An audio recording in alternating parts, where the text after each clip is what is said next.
आज हरदिल अजीज किसान कमेरों की टेसी युवा दिलों की धड़कन रहे चौधरी सुरेंद्र सिंह, पूर्व कृषि मंत्री, हरियाणा सरकार के 76वें जन्मदिवस पर सबको सत सत नमन।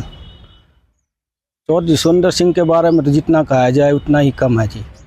जिस दिन चौधरी सुरेंद्र सिंह का सर्वनाश हुआ था, यूँ समझ प्रदेश और पूरे प्रदेश को इतना नुकसान, खास तौर पर भिवानी जिले को, कि चौधरी सुरेंद्र सिंह किसानों और कमेरे जो गरीब वर्ग था ना, उनके बड़े सोचते थे और कृषि को आधुनिक बनाने की कोशिश करते थे कि कृषि में ज़्यादा से ज़्यादा आधुनिकता आए, ऐसे ऐसे अंतर लेके आऊँ ताकि मेरे किसान भाई विकास कर सकें।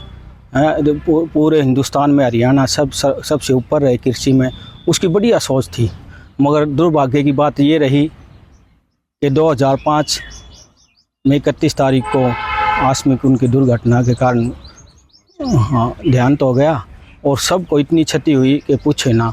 और दुख की घड़ी तो थी, मगर एक हमारे एक खुशी की बात ये होगी कि हमारी बहन श्रुति चौधरी आज जो सिंचाई मंत्री बनी है, उनकी सोच सेम सुरेंद्र सिंह की सोच है।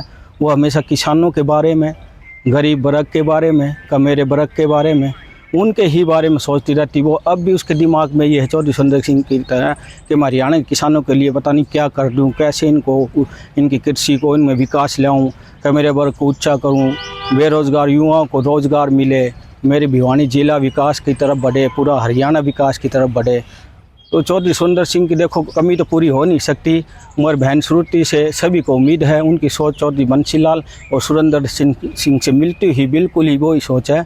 और मैं चाहूँ बहन श्रुति चौधरी बहुत आगे बढ़े और खूब और कुछ उनको उस हरियाणा सरकार उनको और ऊंची जगह पर जाए, क्योंकि उनकी सोच एक हरियाणा को विकास की तरफ ले जाने की है और सबको उम्मीद है और वो उम्मीदों पे पूरी उतरेगी बहन श्रुति चौधरी। और अंत में मैं यही कहूँगा कि चौधरी सुरेंद्र सिंह को फिर से सत सत नमन है। हमारा भाग्य रहा है कि हमने उनके साथ कार्यकर्ता के रूप में उनके साथ हमने काम किया और आज हम उनको याद करके यहाँ चौधरी सुरेंद्र सिंह पार्क में उनको श्रद्धांजलि अर्पित की है। सभी को सत सत नमन। सबसे बात ये थी कि जैसे ही चौधरी सुरेंद्र सिंह कृषि मंत्री बने, पहली कैबिनेट मीटिंग में उन्होंने एक कानून पास किया। किसान भाई जो अपनी ज़मीनों के लिए, पैमाइश के लिए, अपनी जमाबंदी के लिए महीनों चक्कर काटते थे ऑफिसों में, लोग रिश्वत भी ले लेते थे, फिर भी उनका काम नहीं होता था। वो चौधरी सुरेंद्र सिंह ने ये सोचा कि हमारे किसान गरीब गांव से आते हैं शहर में अपनी जमाबंदी लेने के लिए 10-10 चक्कर। उन्होंने पहली कलम में ऑनलाइन का प्रावधान किया और पहली कलम में ये कानून पास किए। ऐसे काफ़ी अनेकों किसानों के लिए उन्होंने कानून पास किए जो आसानी से अपने कागज़ों को ले सकें और अपनी ज़मीन का पता कर सकें भाई कितनी है कितनी नहीं।